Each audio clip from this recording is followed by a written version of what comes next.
Have you ever noticed something strange about our grandparents' generation? Think back to your childhood. In your family, your neighborhood, or your village, did you ever hear of anyone who couldn't walk in old age just because their knees wore out? I personally can't recall a single case. Our grandfathers walked on uneven farm soil, climbed stairs, and worked on their feet all day. Yet today, it seems like everyone around us is lining up for knee replacement surgery. Why is this happening? Did our biology suddenly change in the last 40 years?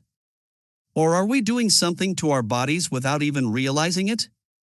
The truth is, our ancestors didn't have special genes. Their daily lifestyle was just a secret, built-in gym. Let me ask you a question. When you go to the restroom today, do you use a Western chair-style toilet? Most of us do now. But our ancestors used Indian pattern toilets. Every single day, multiple times a day, they were doing deep, full squats. Their thigh muscles were incredibly strong. Why does this matter?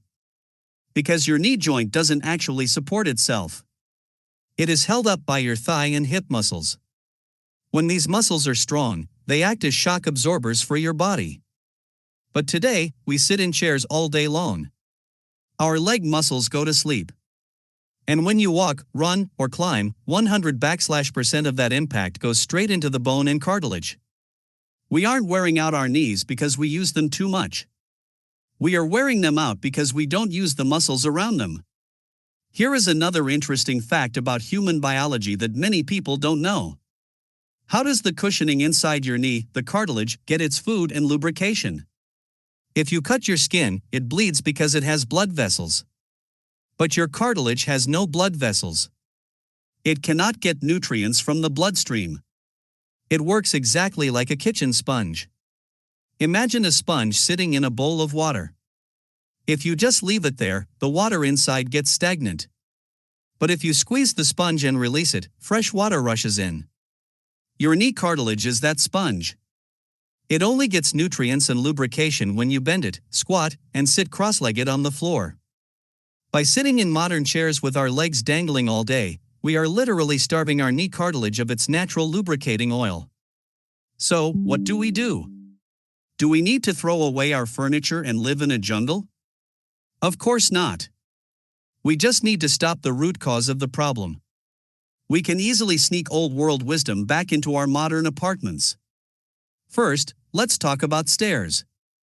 Walking up the stairs is great, it builds thigh muscle.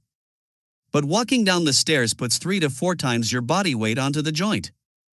Here is a simple hack: walk up for exercise, but take the lift down to spare your cartilage. Second, when you are sitting on your sofa at home, pull your legs up and sit cross-legged. It naturally tilts your spine and keeps the hip and knee lubricated. Finally, use a small plastic footstool under your feet while using a Western toilet. It lifts your knees up and mimics the natural, healthy squat angle without any strain. Just like applying a tiny bit of oil prevents milk from burning at the bottom of a pot, a few simple mechanical adjustments can stop your joints from wearing out. If we fix the root cause, we don't have to fix the damage later. If you found this helpful, please share it with your family and friends. Let's keep moving naturally.